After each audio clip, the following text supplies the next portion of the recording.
नमस्कार दोस्तों, आज हम आए हैं कृषि भवन में, किसान भवन में और कारण क्या है, बहुत लोग इकट्ठे हुए हैं। कई सभासद हैं, कई मजदूर नेता हैं, कई नेता हैं, मगर सारे एक मंच पे हैं। लोकदल के भी हैं, समाजवादी के भी हैं, बसपा के भी हैं, सभी एक मंच पे है। जानने की कोशिश करेंगे क्या कारण है, ये लोग क्यों इकट्ठे हुए हैं, इसका कारण जानेंगे। क्योंकि कई नेता कई पार्टियों के हैं।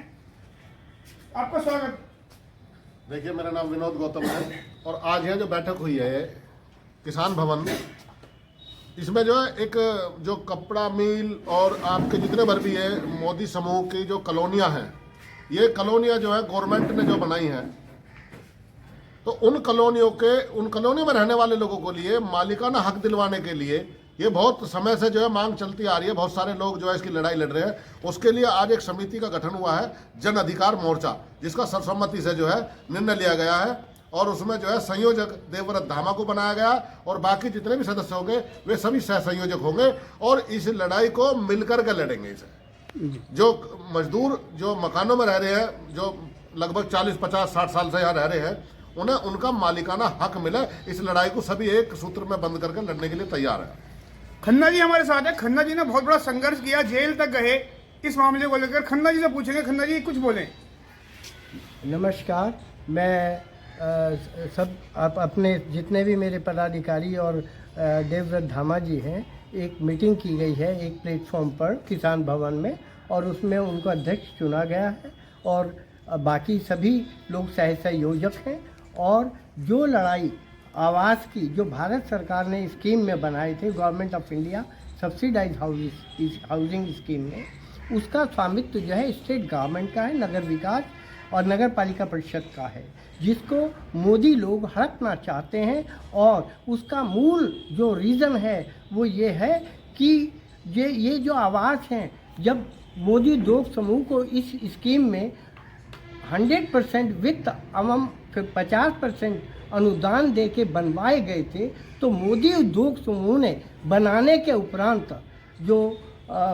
उपरांत ना तो इसको हस्तगत श्रम विभाग को किया, ना इसको नगर विकास को हस्तगत किया, आवास एवं शहरी नियोजन को, जिसकी और ना करके और सेमी अलॉट कर दिया। यही इसका मूल कारण है और ये अपराध कर रहे हैं।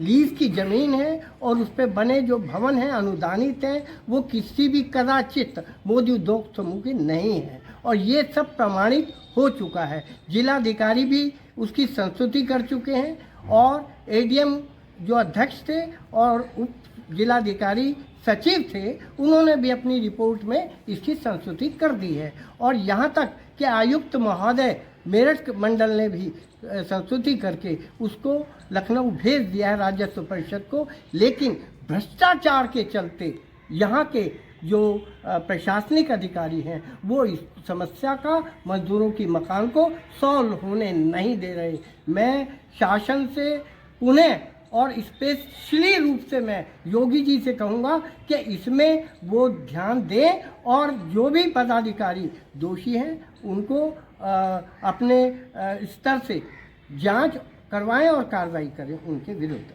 और इसकी लड़ाई जो हमारा ये मंच बना है जन अधिकार मोर्चा, यह पूर्ण रूप से लड़ेगा और ये मकान हम लेकर ही रहेंगे। कोई ताकत नहीं जो रोक दे। ये मेरा चैलेंज है इस बात। तिवारी जी हैं हमारे साथ। तिवारी जी से बात करेंगे। तिवारी जी, दो शब्द समर्थन कर। ये मकान क्लियर हो गया है।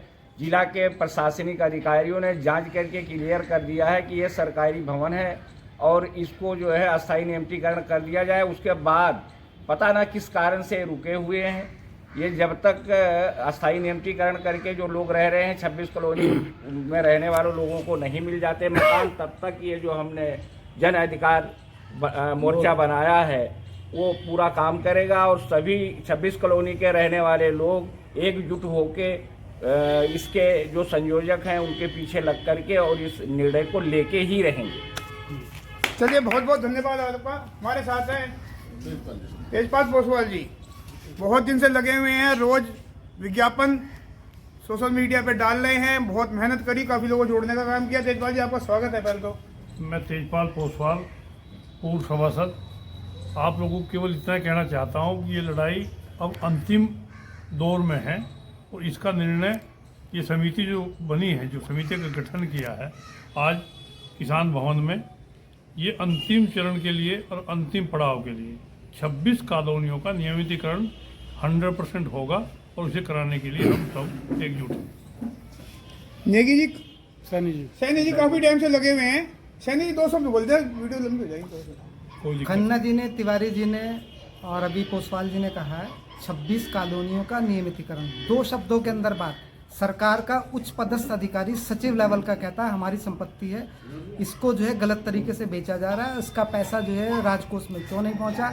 इसलिए इस चैनल के माध्यम से केवल एक बात कहना चाहेंगे उत्तर प्रदेश के मुख्यमंत्री से, योगी जी से, कि योगी जी ये सरकारी संपत्ति बेची जा रही है। मोदी अब तक लगभग जो है 1200 करोड़ की संपत्ति बेच चुके हैं। सरकारी संपत्ति को बचाओ, हमारा हाथ जोड़ के ये निकलेंगे। धन्यवाद। हमारे साथ है विनय मिश्रा जी। विनय मिश्रा जी, मीटिंग हुई, कुछ कहना चाह रहे हैं? हाँ, मैं ये कहना चाहूँ, मैं विनय मिश्रा, सीकरी फाटक डी लाइन में रहता हूँ। आज तक मैं बताना चाह रहा हूँ, जब से हमारी नगर पालिका बनी, मोदी ही इस नगर पालिका के चेयरमैन रहे और उन्होंने अपने मन से जो किया, जहाँ जैसे किया, क्योंकि वही चेयरमैन थे मोदी नगर के, उन्होंने ना तो हस्तगत किया नगर पालिका, क्योंकि वो सर्वे सर्वा मालिक थे। लेकिन पहला चुनाव 1989 में हुआ, जिसमें हमारा अध्यक्ष श्री रामाश्रय शर्मा जी को बनाया गया और सभासदगण हुए। धीरे धीरे धीरे धीरे इन बातों को हम लोगों के जो कॉलोनी वासी हैं, इनमें कुछ गुणी लोग थे, ज्ञानी लोग थे, इन्होंने इस मुद्दे को देखना शुरू किया। धीरे धीरे फैक्ट्रियां बंद हुई। बंद होने के बाद अब आवासों की बात आई कि जब इन पे मुकदमे दर्ज करने लग गए, मुकदमे दर्ज होने लग गए कि मकान खाली करो, तब लोगों ने इन कागजों को निकालना शुरू किया और वो कागजों को निकाल कर सचिवालय तक से, पार्लियामेंट तक से सारे कागज निकाले गए। तो पता चला कि ये जमीन, मकान जिस पर बने हैं, ये मोदियों की है ही नहीं और ये मकान बनाकर इन लोगों को हस्तगत करने थे राज्य सरकार को, नगर पालिका परिषद को और नगर निगम मेरठ को, जो कि मोदी रबड़ लिमिटेड के मकान भी हैं मोदीपुरम में। और हम इस मुद्दे को, हमारा आज एक समिति बनाई गई है, जन अधिकार मोर्चा, सर्वसम्मति से उसमें हमने अपने संयोजक देवव्रत धामा जी को चुना है और सभी लोग सह संयोजक के रूप में इस कार्य को अंजाम देंगे और भरपूर तरीके से और पूरी के पूरे मोदी नगर में 26 की 26 कॉलोनियों को, सभी लोगों को साथ लेके उनको मालिकाना हक दिलाने के लिए हम भरपूर प्रयास करेंगे। जय हिंद, जय भारत। आज जो मीटिंग हुई, देवव्रत धामा जी को अध्यक्ष चुना गया है। धामा जी हमारे साथ हैं, पूछेंगे धामा जी क्या कार्यक्रम रहेगा आगे। सबसे पहले आपको शुभकामनाएं। बहुत बहुत धन्यवाद। बात आगे का कार्यक्रम क्या है आपका? देखिए, हम बचपन से देखते आ रहे हैं मोदी नगर शहर में मजदूरों की और मोदियों की टकरार, और बचपन से सुनते आ रहे हैं यही मांग चल रही है, यही पूरी होकर नहीं दे रही। जबकि सक्षम अधिकारी रिपोर्ट दे चुके हैं कि ये मोदियों की नहीं है, मजदूरों के फेवर में कई बार डिसीजन आ चुका है, लेकिन ये हो नहीं पा रहा। अब पिछले लगभग 2 साल से मिश्रा जी से, खन्ना जी से, विनोद गौतम जी से, तेजपाल पोसवाल जी से, सबसे बात चल रही थी अलग अलग करके।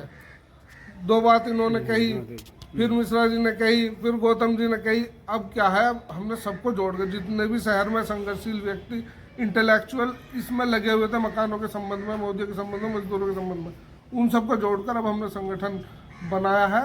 और इस पर हम अब सबसे पहले तो हम मंगलवार को मिलने जा रहे हैं एसडीएम साहब से, उसके बाद कमेटी बैठेगी, फिर अब जनसंपर्क का प्रोग्राम बनाया जाएगा, सबसे मिला जाएगा, समझाया जाएगा और जो सोए हुए हैं उन्हें जगाया जाएगा और हर हालत में ये हक लेकर रहेंगे और लड़ाई आर पार की रहेगी। जय हिंद, जय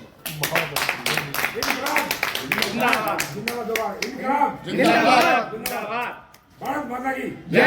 भारत माता की जय। Very good.